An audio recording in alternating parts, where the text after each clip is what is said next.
June 6, 1944, 07:10 hours. 225 Rangers approach Pointe du Hoc, vertical cliffs, 100 feet high, Germans at top, machine guns, grenades, artillery. Rangers at bottom, rope ladders, grappling hooks, wet ropes. Mission: climb cliffs under fire, assault fortified positions, destroy 6 155mm guns threatening beaches. 40 minutes late, ropes waterlogged, Germans ready, casualties immediate. But Rangers climb anyway. 90 men reach top, assault bunkers, discover guns are gone, moved inland. New mission: find guns, destroy them, hold position against German counterattacks for 2 days with 90 men against 500 Germans, 60% casualties. Mission accomplished. Cost everything. This is the story of Pointe du Hoc, why Rangers climbed impossible cliffs, why they held impossible position, why 60% became casualties, and why the 90 who survived became most decorated unit in Ranger history. This is forgotten heroism, remembered.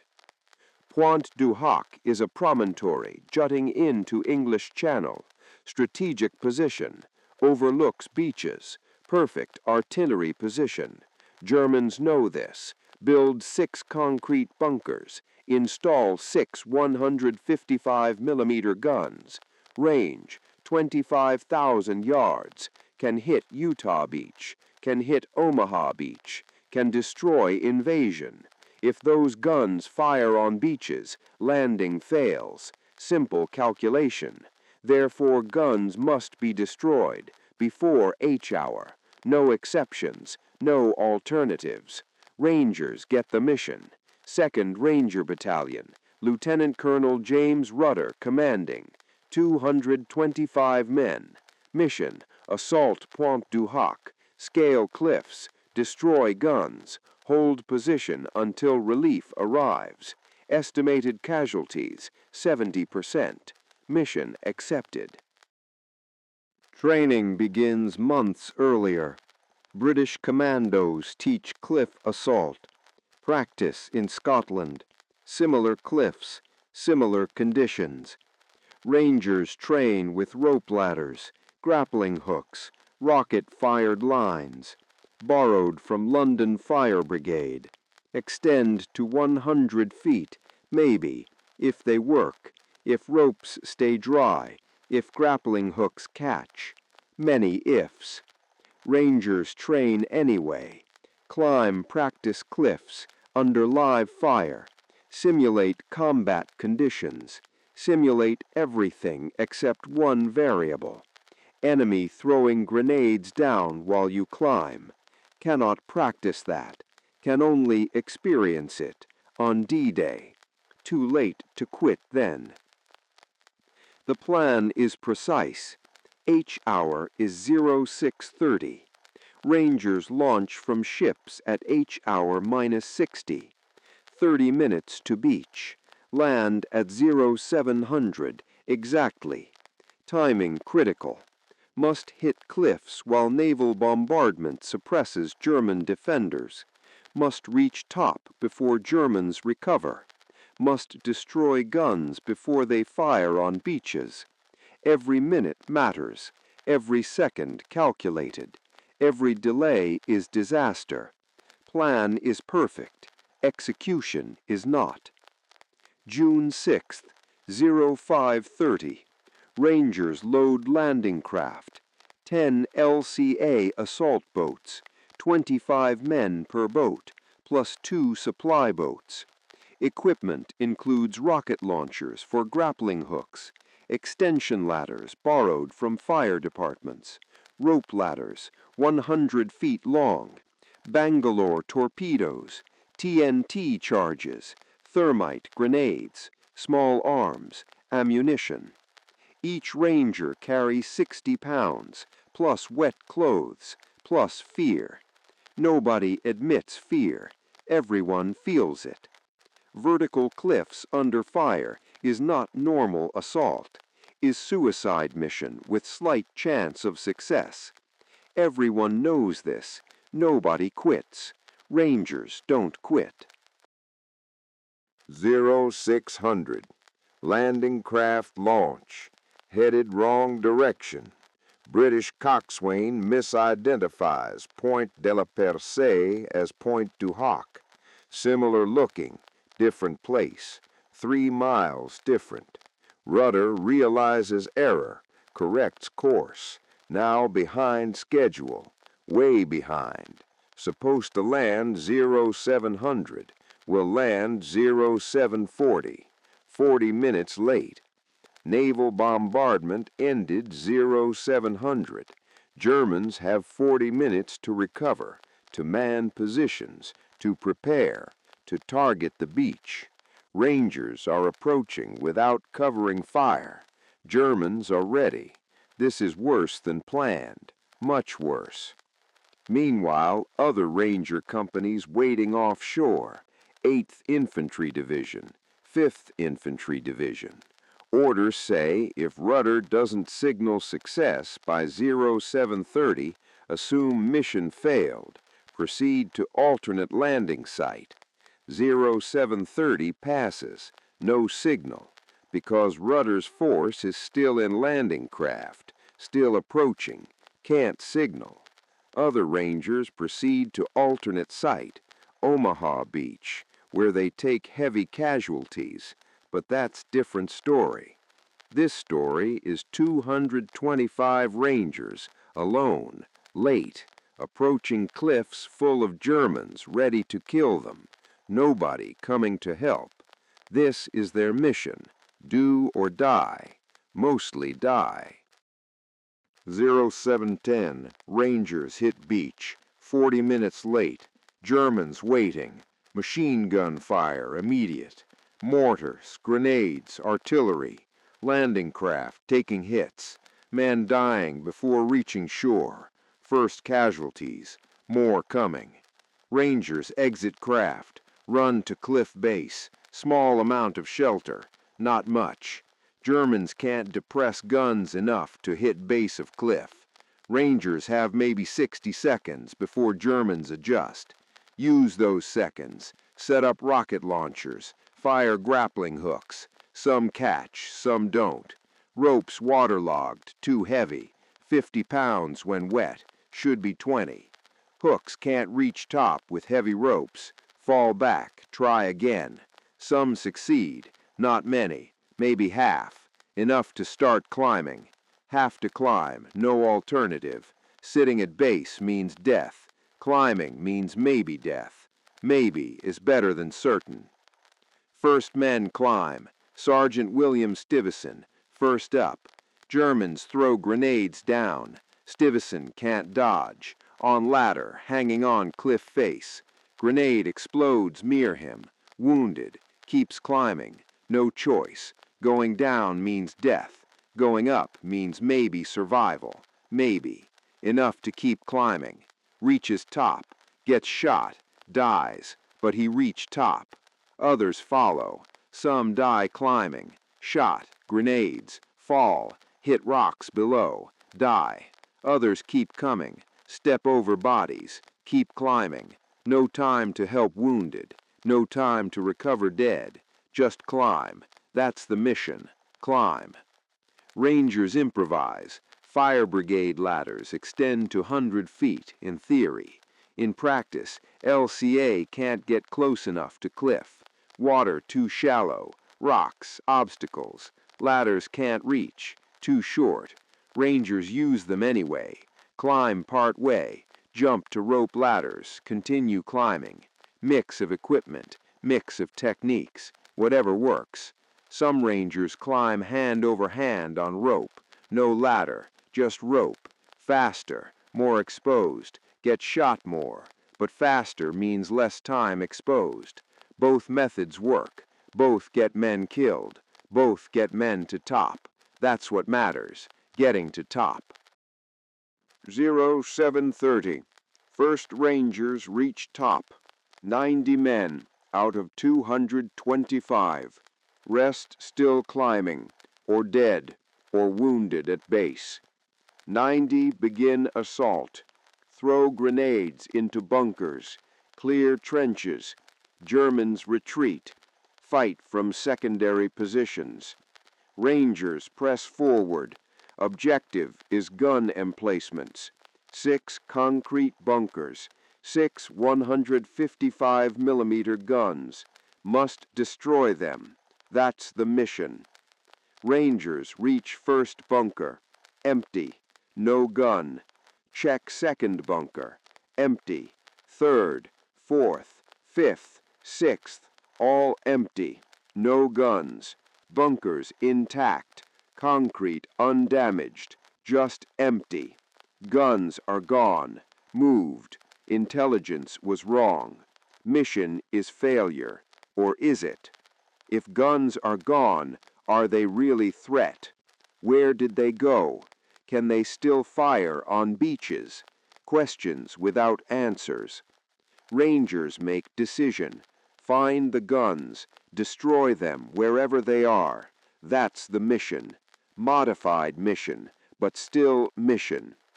Sergeant Leonard Lomell, 2nd Platoon, takes patrol inland, looking for guns.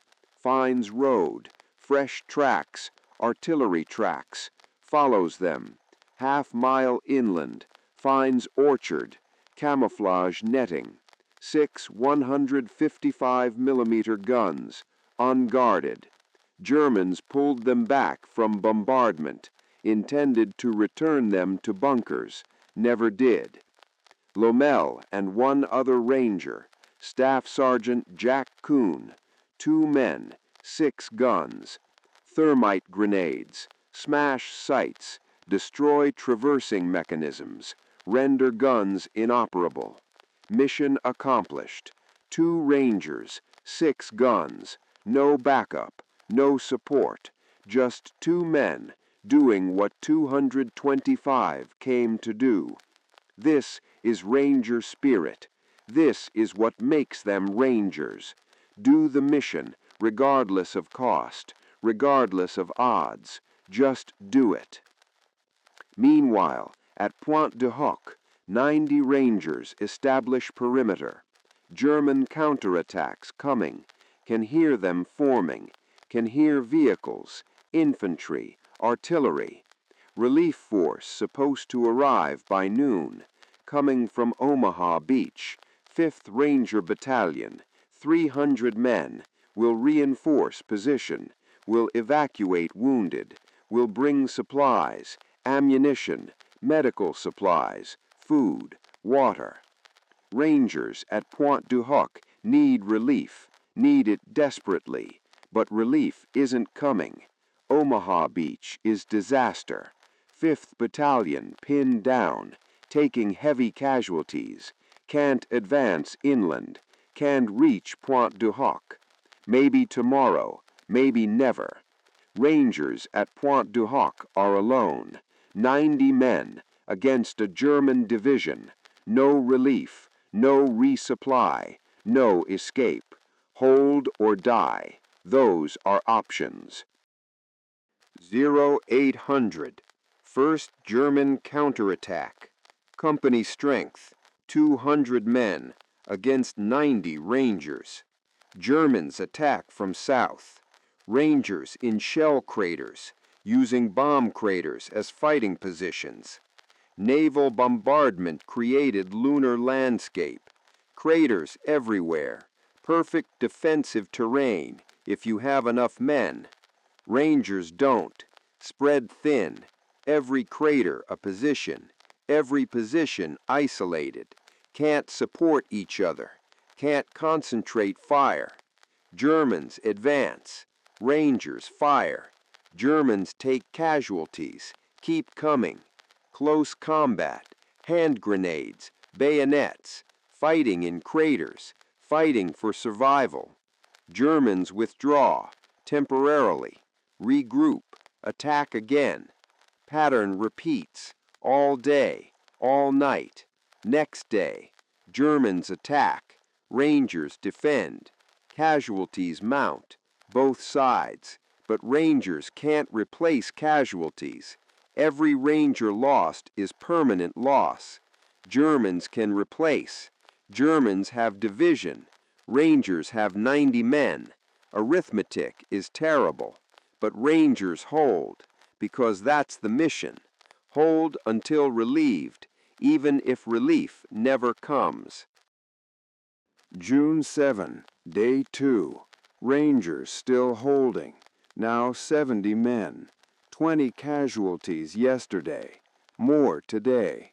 Germans attacking continuously. Probing. Testing defenses. Looking for weakness. Finding none. Because Rangers don't have defenses. Have determination. Have training. Have each other. That's all. No artillery support, no air support, no resupply, just Rangers, holding crater by crater, position by position, minute by minute, hour by hour, waiting for relief that isn't coming, starting to wonder if anyone remembers they're here, starting to wonder if anyone cares, but still holding, because that's what Rangers do. Ammunition running low. Each Ranger started with 200 rounds, 100 rounds remaining, maybe, some less, some none, scavenging German weapons, using captured ammunition, works until it doesn't. German rifles different caliber, can't share ammunition, have to use what you capture. When that's gone, you're done. Some Rangers down to grenades, some down to bayonets, some down to rocks, still fighting, still holding, because alternative is surrender. Rangers don't surrender, rather die fighting. Many do, die fighting. More coming, casualties mounting, 50 men left, 40, 30, numbers declining, perimeter shrinking, position becoming untenable, but holding anyway, because mission is hold until relieved, even if relief is death. Lieutenant Colonel Rudder wounded, shrapnel, leg, keeps commanding, can't walk, commands from shell crater, coordinates defense, distributes ammunition, encourages men. This is leadership, not leading from the rear, not commanding from safety, leading from the front, from shell crater, under fire, getting wounded, staying anyway. This is what makes Rangers follow. This is what makes them hold when position is hopeless, because commander is holding. If he stays, they stay. If he fights, they fight. If he refuses to quit, they refuse to quit. This is unit cohesion. This is esprit de corps. This is why Rangers are Rangers. June 8, Day 3. Relief finally arrives. 5th Ranger Battalion finally broke through from Omaha Beach. Reinforcements, supplies, medical evacuation. Find 90 Rangers. Correction, find remnants of 225 Rangers. Effective strength, 90. Casualties, 135. 60%. Dead, wounded, missing. 90 survivors. Some wounded but still fighting. Some unwounded but exhausted. All still holding position, because that's what they came to do. Hold Pointe du Hoc. Mission accomplished. Cost 60% casualties. Worth it? Strategically, yes. 6 guns destroyed. Beaches saved. Invasion succeeded. Personally, ask the 135 casualties. Ask their families. Ask the 90 survivors who watched friends die. Worth it is complicated question. Post-battle assessment examines mission. Was it necessary? Yes, intelligence said guns at Pointe du Hoc had to be destroyed. Intelligence was wrong. Guns had been moved. Does that change necessity?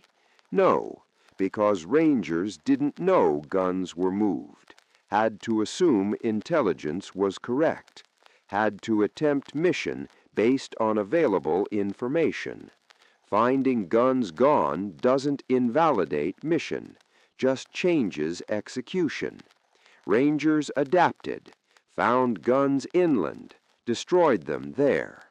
Mission accomplished despite changed circumstances. This validates decision, not invalidates it. Second question, could mission have been accomplished differently? Naval bombardment? Aerial bombing? Probably not. Naval bombardment tried, didn't destroy guns, didn't even hit bunkers effectively. Aerial bombing, same result. Concrete bunkers designed to survive bombing. Only ground assault could guarantee destruction. Only Rangers could conduct ground assault up cliffs. Therefore, Rangers were necessary. Mission was necessary. Casualties were inevitable. Acceptable? That's different question, different answer.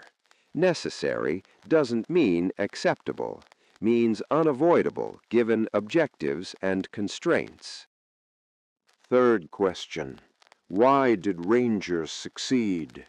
Training, leadership, determination. Training taught cliff assault. Leadership maintained cohesion under impossible conditions. Determination kept men fighting when position was hopeless. These three factors sufficient to accomplish mission despite 60% casualties. Remove any one factor, mission fails. All three necessary, all three present. Therefore, mission succeeded.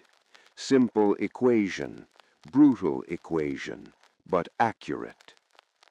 The Rangers who survived received decorations, Presidential Unit Citation, Distinguished Service Cross, Silver Stars, Bronze Stars, Purple Hearts, many Purple Hearts. Decorations recognize valor, recognize sacrifice, recognize success. But decorations don't bring back dead, don't heal wounded, don't erase memories. Rangers at Pointe du Hoc carry those memories forever, carry weight of friends lost, carry knowledge of what they did, what it cost, what it accomplished.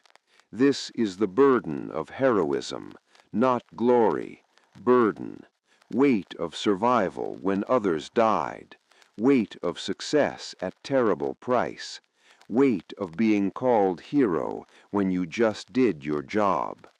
Rangers don't want to be called heroes, just want to be recognized for doing impossible job under impossible conditions. That's enough, more than enough. 60 years later, survivors return to Pointe du Hoc, see the cliffs again, see bomb craters preserved, see bunkers standing, remember climbing, remember fighting, remember dying, their friends dying, not them. Why them? Why did they survive when friends died? No answer. Survivors' guilt is irrational, unavoidable. All survivors feel it. All cope differently. Some talk about it. Some never talk. Some visit Pointe du Hoc annually. Some never return. All carry weight. All remember. Can't forget. Don't want to forget. Because forgetting dishonors dead. Remembering honors them. Keeps them alive in memory. That's all survivors can do. Remember, honor, carry weight, forever. This is story of Pointe du Hoc. 225 Rangers, Vertical cliffs, impossible mission, 60% casualties, 90 survivors, mission accomplished, guns destroyed, beaches saved, invasion succeeded, cost everything, 135 Rangers dead or wounded, for 6 guns that weren't even there, for mission that seemed failure until Lomell and Kuhn found guns inland, for position held against overwhelming odds for 3 days. This is heroism, not glory, not triumph, just doing impossible job at terrible cost. This is what Rangers did, what they do, what they will always do. Climb the impossible cliffs, fight the impossible battles, hold the impossible positions at impossible costs, because that's what Rangers are. That's what America needs them to be. Impossible men for impossible missions. Pointe du Hoc proves this. 135 casualties prove this. 90 survivors prove this. Mission accomplished proves this. At terrible cost. Always at terrible cost.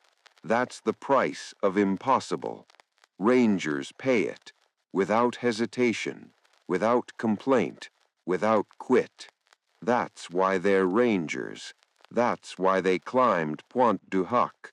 That's why 60% became casualties. That's why 90 survived. That's why this story matters.